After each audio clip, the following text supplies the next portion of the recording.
एक बार कवि अपनी माँ से मिलने गई।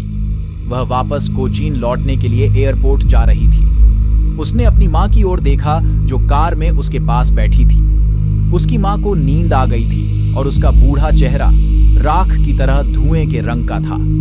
उसका मुंह खुला था और वह एक मृत शरीर की तरह लग रही थी। कवि ने महसूस किया कि उसकी माँ बूढ़ी थी। उसने उसके लिए दर्द और सहानुभूति महसूस की।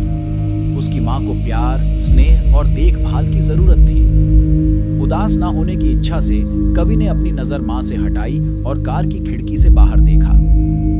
वहां उसने देखा कि बाहर नए नए पेड़ हैं जो कि चलती गाड़ी से ऐसे प्रतीत हो रहे थे मानो वे तेजी से दौड़ रहे हैं। छोटे छोटे बच्चे अपने घरों से निकलकर खेल के मैदानों की ओर भाग रहे थे। ये बातें उसकी माँ के बुढ़ापे के विपरीत थीं। वे ऊर्जा, जीवन और खुशी का प्रतीक थी। जैसे ही वे हवाई अड्डे पर पहुंचे और कवि हवाई जहाज की ओर जाने ही वाली थी, उसने एक बार अपनी माँ की ओर देखा। उसकी माँ सर्दी के मौसम में चांद की तरह कमजोर और पीली दिखाई देती थी। ऐसा लगता है कि उसने अपनी सारी ताकत खो दी है। कवि ने अपनी माँ को खोने का दर्द और भय महसूस किया। उन्हें अपने बचपन की याद आ गई जब उन्हें अपनी माँ को खोने का डर था। एक बच्चे के रूप में वह कुछ पल के लिए भी अपनी माँ से अलग होने को सहन नहीं कर सकती थी।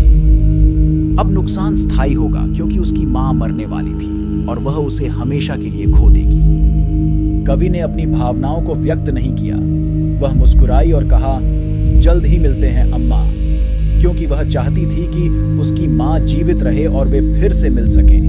तो आज की कहानी यहीं खत्म होती है और मैं आशा करूंगा कि आप सभी को यह कहानी बहुत पसंद आई होगी। ऐसी कहानियों के लिए इस चैनल को सब्सक्राइब कर लीजिए।